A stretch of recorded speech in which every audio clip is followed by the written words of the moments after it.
Di video kali ini, kita akan belajar tentang salah satu jenis ikatan kimia, yaitu ikatan ion atau elektrovalen. Nah, namun sebelumnya, kakak akan menjelaskan dulu tentang ikatan kimia ya. Ikatan kimia adalah ikatan antar atom yang terjadi agar atom yang berikatan di dalamnya memiliki konfigurasi elektron stabil. Di video sebelumnya, kita sudah pernah membahas ya, bahwa konfigurasi elektron stabil adalah konfigurasi elektron yang sama seperti gas mulia atau golongan 8A, yaitu konfigurasi elektron yang memiliki elektron valensi sama dengan 2 atau duplet, atau umumnya memiliki elektron valensi 8 atau oktet. Jadi, bisa dibilang yang memiliki peranan penting pada ikatan kimia adalah elektron valensi.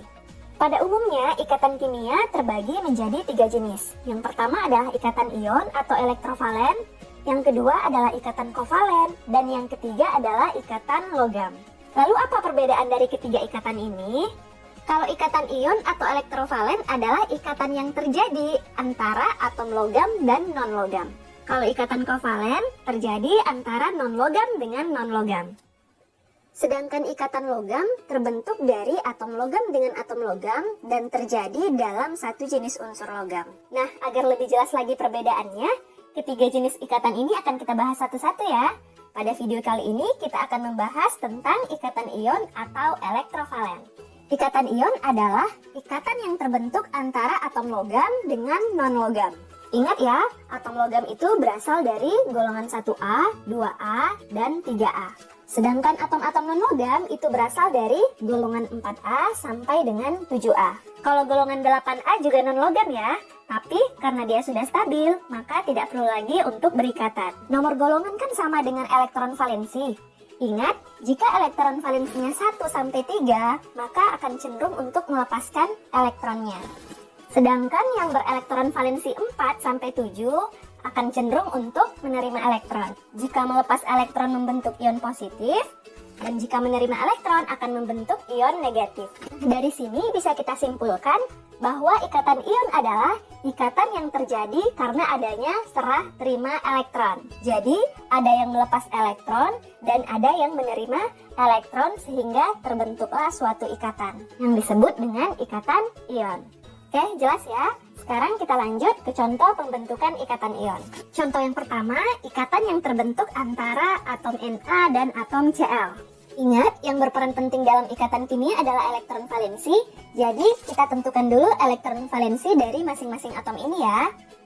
Untuk Na, konfigurasi elektronnya 281, berarti elektron valensinya 1. Nah, jika elektron valensinya 1, berarti si Na akan cenderung untuk melepaskan elektron membentuk ion positif, yaitu Na+.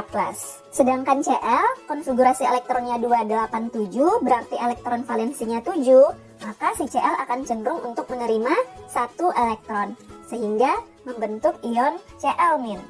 Karena Na melepas 1 elektron dan Cl menerima 1 elektron, maka terjadilah ikatan dan terbentuk senyawa NaCl.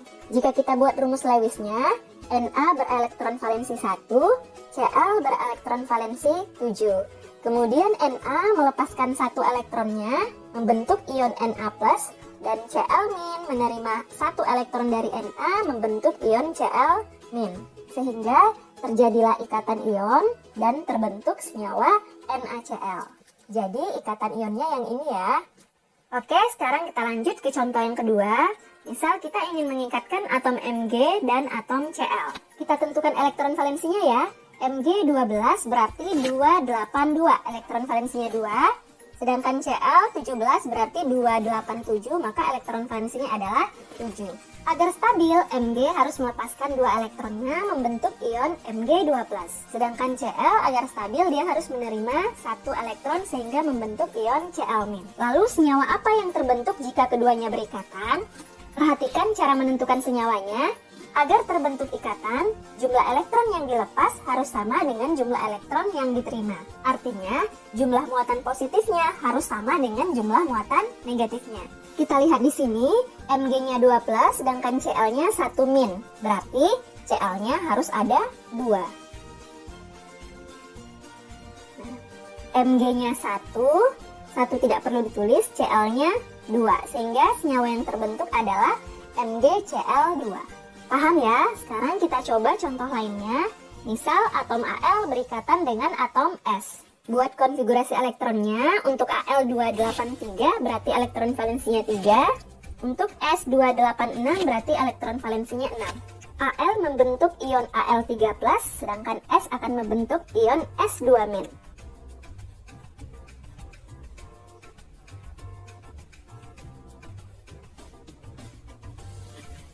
Lalu kita samakan jumlah muatannya. Cara gampangnya kita kali silang aja ya. Jadi di sini Al jumlahnya 2 menyesuaikan dengan muatan S, sedangkan S jumlahnya 3 menyesuaikan dengan muatan Al.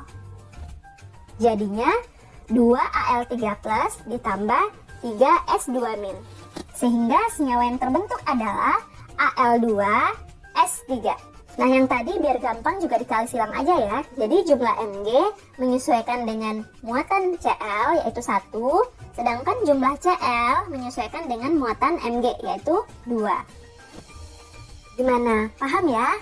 Nah, sekarang kakak akan memberikan cara yang lebih gampang untuk menentukan senyawa yang terbentuk dari ikatan ion.